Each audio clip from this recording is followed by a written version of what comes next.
병원에서 혈관이 막혔다는 진단을 받고 수술대에 오르기 직전까지 갔던 사람이 단 한 가지 과일을 꾸준히 먹고 완전히 회복되었다면 믿으시겠습니까? 지금 이 순간에도 여러분의 혈관은 조용히 막혀가고 있을 수 있습니다.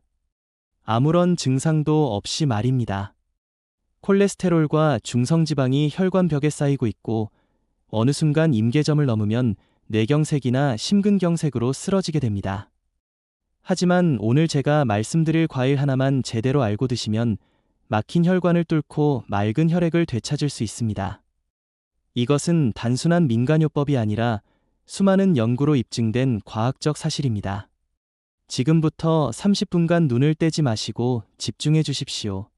여러분의 생명이 달린 이야기입니다. 제주도에 사시는 67세 김 할아버지의 이야기부터 시작하겠습니다. 김 할아버지는 3년 전 건강검진에서 청천벽력 같은 소식을 들었습니다. 경동맥이 70% 이상 막혀 있다는 것이었습니다. 경동맥은 뇌로 가는 주요 혈관인데 이것이 막히면 뇌경색이 발생합니다. 의사는 당장 수술을 받아야 한다고 했습니다. 혈관에 스텐트를 넣거나 막힌 부분을 제거하는 수술이 필요하다고 했습니다. 김 할아버지는 두려웠습니다. 수술도 무섭지만 수술 후유증이나 재발 가능성도 걱정되었습니다. 고민 끝에 일단 약물 치료와 함께 생활 습관 개선을 해보기로 했습니다. 의사는 반신반의했지만 환자의 의지를 존중해 주었습니다. 김 할아버지는 그날부터 매일 아침 한 가지 과일을 빠뜨리지 않고 먹기 시작했습니다. 그 과일이 무엇이었는지는 조금 후에 말씀드리겠습니다. 6개월이 지나고 다시 검사를 받았을 때 의사는 놀라움을 감추지 못했습니다. 경동맥의 협착이 50% 이하로 줄어들어 있었던 것입니다. 1년 후에는 40%까지 개선되었고 지금은 정상 범위에 가깝게 회복되었습니다. 수술 없이 말입니다. 도대체 김 할아버지가 먹은 과일이 무엇이었을까요? 바로 사과입니다. 너무 평범해서 실망하셨을 수도 있습니다. 하지만 사과가 혈관 건강에 미치는 영향은 여러분이 상상하는 것보다 훨씬 강력합니다. 사과 하나에는 우리 몸의 혈관을 깨끗하게 만드는 놀라운 성분들이 가득 들어 있습니다. 첫 번째는 펙틴이라는 수용성 식이섬유입니다. 펙틴은 장에서 콜레스테롤과 결합해서 몸 밖으로 배출시킵니다. 혈액 속에 떠다니는 나쁜 콜레스테롤을 줄여주는 것입니다. 나쁜 콜레스테롤은 혈관벽에 쌓여서 혈관을 좁아지게 만드는 주범입니다. 펙틴이 이것을 제거해주니 혈관이 깨끗해지는 것입니다. 두 번째는 폴리페놀이라는 항산화 물질입니다. 사과 껍질에 특히 많이 들어있는데 이것은 혈관벽을 손상시키는 활성산소를 제거합니다.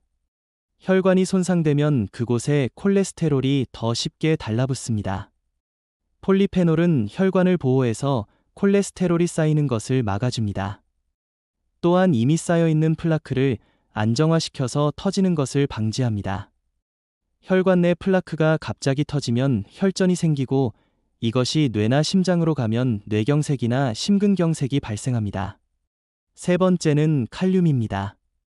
사과에는 칼륨이 풍부한데 칼륨은 나트륨을 몸 밖으로 배출시켜서 혈압을 낮춥니다. 고혈압은 혈관벽에 지속적으로 압력을 가해서 혈관을 손상시키고 딱딱하게 만듭니다. 이것을 동맥경화라고 하는데 동맥경화가 진행되면 혈관이 좁아지고 탄력을 잃어서 뇌경색이나 심근경색 위험이 높아집니다. 칼륨이 혈압을 낮춰주면 혈관이 받는 스트레스가 줄어들고 건강을 유지할 수 있습니다. 부산에 사시는 63세 박 여사님도 비슷한 경험을 했습니다. 박 여사님은 콜레스테롤 수치가 높아서 약을 먹고 있었습니다. 하지만 약을 먹어도 수치가 잘 떨어지지 않았습니다.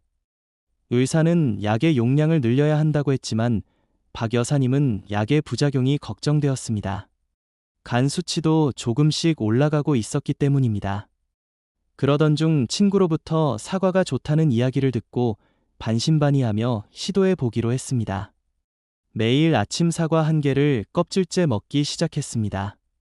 처음 한두 달은 별 변화가 없었습니다.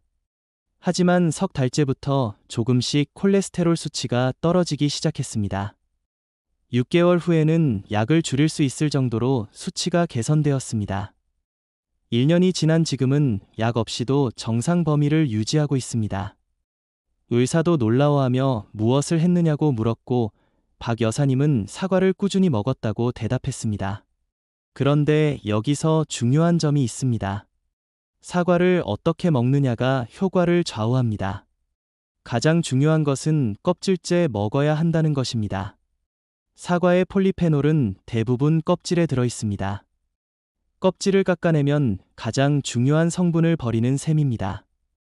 많은 분들이 껍질에 농약이 묻어 있을까 봐 걱정하시는데 흐르는 물에 30초 정도만 문질러 씻으면 대부분의 잔류 농약은 제거됩니다. 베이킹소다를 조금 푼물에 담갔다가 씻으면 더욱 깨끗해집니다. 두 번째로 중요한 것은 언제 먹느냐입니다. 아침 공복에 먹는 것이 가장 좋습니다. 공복에 먹으면 펙틴이 장에서 콜레스테롤과 더 잘 결합할 수 있고 흡수도 빠릅니다.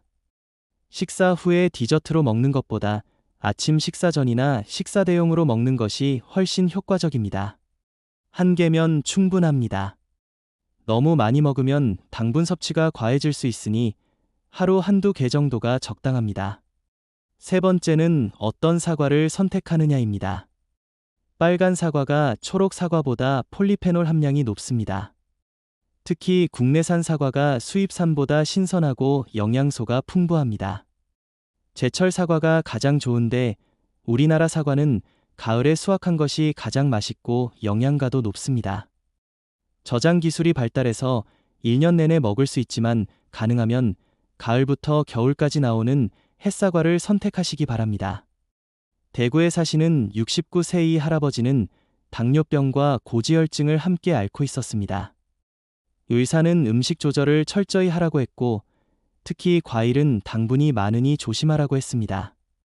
이 할아버지는 과일을 거의 먹지 않았습니다. 하지만 혈관 건강은 계속 나빠졌고 합병증 위험도 높아졌습니다.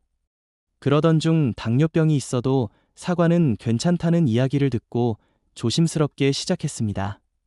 처음에는 반 개만 먹었습니다. 혈당을 재보니 크게 오르지 않았습니다. 사과는 당지수가 낮은 과일이라 혈당을 천천히 올리기 때문입니다. 점차 한 개까지 늘렸고 꾸준히 먹었습니다. 놀랍게도 혈당 조절이 오히려 나아졌습니다. 펙틴이 당의 흡수를 늦춰주고 인슐린 저항성을 개선해 주었기 때문입니다. 콜레스테롤 수치도 함께 좋아졌습니다. 사과가 혈관에 좋은 또 다른 이유는 혈소판 응집을 억제하는 효과가 있기 때문입니다. 혈소판은 상처가 났을 때 피를 멈추게 하는 역할을 하는데 문제는 혈관 안에서 불필요하게 뭉치면 혈전을 만든다는 것입니다. 혈전은 혈관을 막아서 뇌경색이나 심근경색을 일으킵니다. 사과의 폴리페놀은 혈소판이 과도하게 응집되는 것을 막아줍니다. 혈액을 맑고 흐름이 좋은 상태로 유지시켜주는 것입니다. 서울에 사시는 65세정 여사님은 일과성 허혈 발작을 경험했습니다. 어느 날 갑자기 한쪽 팔에 힘이 빠지고 말이 어눌해졌습니다. 10분 정도 지나니 증상이 사라졌지만 병원에 갔더니 뇌경색의 전조 증상이라고 했습니다. 혈관 검사를 받았더니 여러 곳이 좁아져 있었습니다. 의사는 혈전 예방약을 처방했고 생활 습관을 바꾸라고 했습니다. 정 여사님은 그날부터 매일 사과를 먹었습니다. 또한 걷기 운동을 시작하고 식단도 개선했습니다. 1년 후 다시 검사를 받았을 때 혈관 상태가 많이 좋아져 있었습니다. 더 이상 일과성 허혈 발작도 발생하지 않았습니다. 사과 말고도 혈관 건강에 도움이 되는 과일들이 있습니다. 블루베리와 딸기 같은 베리류도 항산화 물질이 풍부해서 혈관을 보호합니다. 석류는 혈관을 확장시키고 혈류를 개선합니다. 토마토에 들어있는 라이코펜은 나쁜 콜레스테롤을 낮춥니다.